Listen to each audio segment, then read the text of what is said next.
I call this hearing to order. Last week, our committee held the first legislative hearing on S. 2800, America's Water Infrastructure Act of 2018. Today, I'm very pleased to welcome to the committee R.D. James, who is the Assistant Secretary of the Army for Civil Works. This second hearing on the bill is an opportunity to get the agency's insight and feedback on our legislation. Next week, this committee will mark up the important legislation. We plan to add a bipartisan manager's amendment to the bill to further improve it.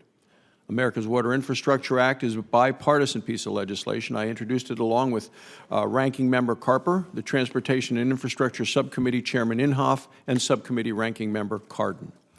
The bill is now also sponsored by Senators Capito and Senator Van Hollen, Senator Wicker, and Senator Bozeman. At last week's hearing, we heard broad support for the legislation from state leaders, from farmers, from civil engineers, and from other stakeholders. The committee has received letters and statements of support from a wide-ranging number of organizations, including the U.S. Conference of Mayors, the National League of Cities, the National Association of Counties, the American Society of Civil Engineers, the National Audubon Society, and the National Rural Water Association. Water infrastructure is important to every community in this country. These systems support economic growth and competitiveness. They provide water for cattle and for crops. They're used to ship goods. They deliver drinking water and address wastewater. They keep homes safe from dangerous floods, and they provide water in times of drought.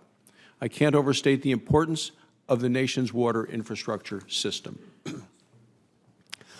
The America's Water Infrastructure Act will help deepen nationally significant ports and fix aging dams and irrigation systems.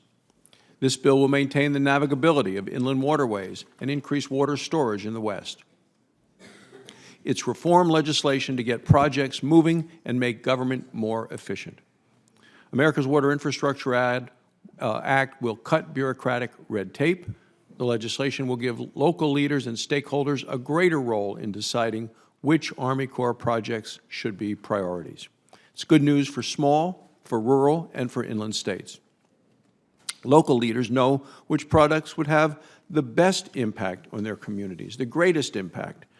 The bill includes a study by the National Academy of Sciences on how to improve, structure, and manage the Army Corps.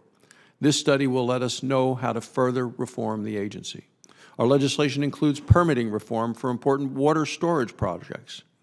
These reforms should allow for the development of more water storage, which is critical to communities in Wyoming and across the West. The successful Water Infrastructure Flexibility Act program, or WIFIA, is reauthorized in this bill. This will further authorize millions of dollars to accelerate investment in the nation's water infrastructure. Under WIFIA, those dollars will leverage $2 billion in investment. Programs like WIFIA get taxpayers more bang for the buck. And we're working on additional changes to the bill that will help smaller rural communities leverage WIFIA dollars to build needed infrastructure. The bill is bipartisan. It's fiscally responsible. It will have a real impact in rural America and across the nation. So I look forward to continuing to work with my colleagues on this committee to advance this important infrastructure legislation.